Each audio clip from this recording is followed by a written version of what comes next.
तो प्रश्न ये उठ रहा है कि अक्टूबर 14 से जो ये हफ्ता स्टार्ट हो रहा है, यहाँ पे क्या चिन्ह दिखाई दे रहे हैं? भाई लोग पूछ रहे हैं कि क्या क्रैश हो जाएगा। कई लोग अलग अलग एस्ट्रोलॉजर्स के मुझे भेज रहे हैं और पूछ रहे हैं कि ये कह रहे हैं कि 26%, 28 जो भी है।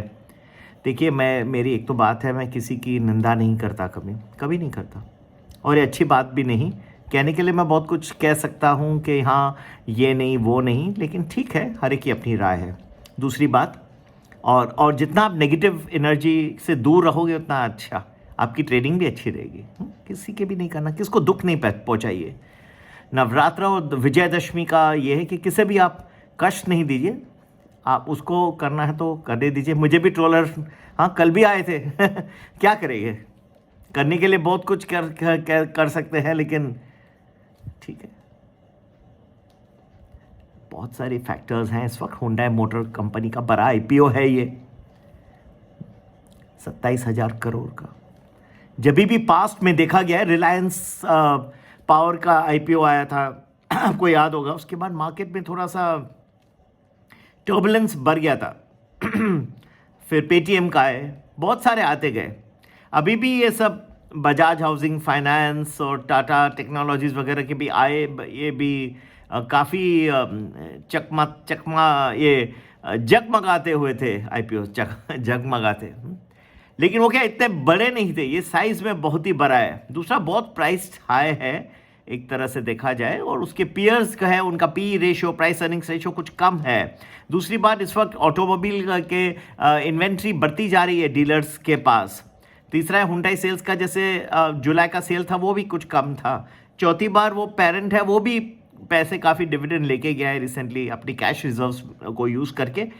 तो और ये OFS है, तो ऑफर फॉर सेल है, तो काफ़ी पैसा तो बाहर निकल जाएगा देश के। संभालना है, मार्केट पे कुछ इम्पैक्ट इसका ज़रूर आएगा।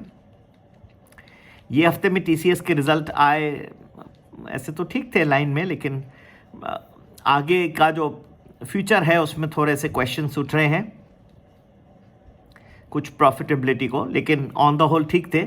इसके लिए थोड़ा सा रिएक्शन था, लेकिन चीज़ें जो ज़्यादा ज़रूरी रहेंगी इस हफ्ते में, तो क्वार्टरली रिजल्ट्स रिलायंस, इन्फोसिस वगैरह की आ रही हैं, वो इम्पॉर्टेंट रहेंगी। दूसरा, आपको कच्चे तेल का कीमत कैसे रहेगा। तीसरी बात ये है कि ये ईरान और इज़राइल का भी यहाँ पे रुक रहा है, या फिर कुछ टाइम के बाद US इलेक्शन के बाद उबलेगा।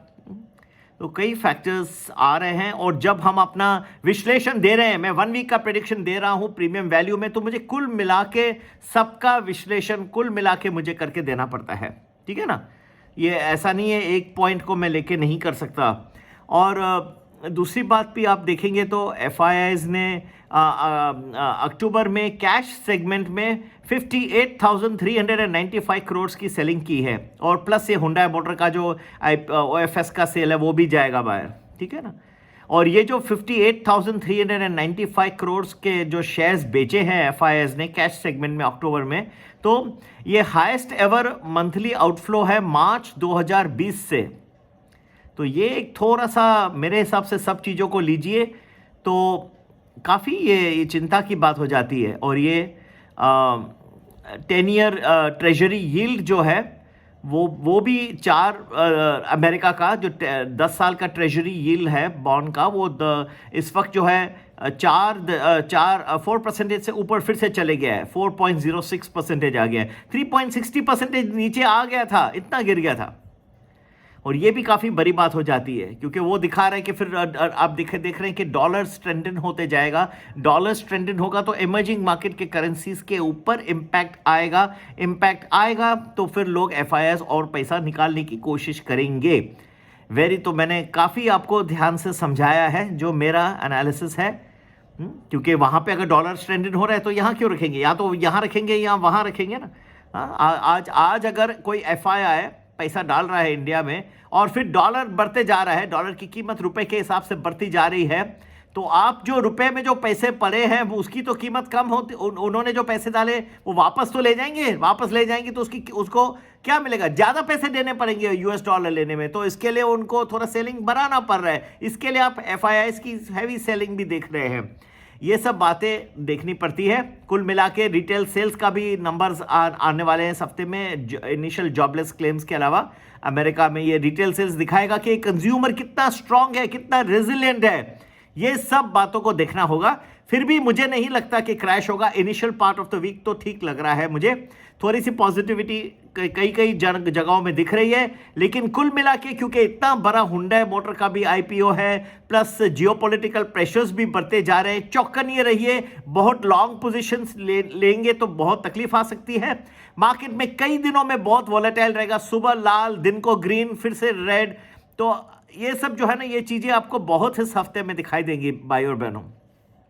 कुल मिला के जो मुझे अंक दिख रहा है, शुरुआत ओके, फिर कहीं ना कहीं ये लुढ़कराने लगेगा, गिरने लगेगा कई पॉइंट्स पे, और लोगों को बहुत ही नर्वस कर सकता है। तो जो लोग ये जो ट्रेडर्स हैं नहीं, बल्कि जिनके पास बहुत सारे पोर्टफोलियो है, बहुत बड़े शेयर्स हैं, इनको भी थोड़ा सा कंसर्न में आना पड़ेगा जिस तरह से मुझे माहौल दिख रहा है। लेकिन क्रैश मुझे इस हफ्ते में, जहां तक मेरा एनालिसिस है, मुझे नहीं दिख रहा। फिर भी पूरे हफ्ते भर का प्रेडिक्शन के लिए प्रीमियम वैल्यू जरूर ज्वाइन करें। पूरे हफ्ते भर का प्रेडिक्शन आपको एडवांस में देगा, और उससे ज्यादा आपको चाहिए प्रीमियम प्लस 10-12 ट्रेडिंग डेज आपको देता है एडवांस में। सभी के लिए संपर्क करने का नंबर वही है 9820861044। नमस्ते, जय श्री राम, जय माता दी।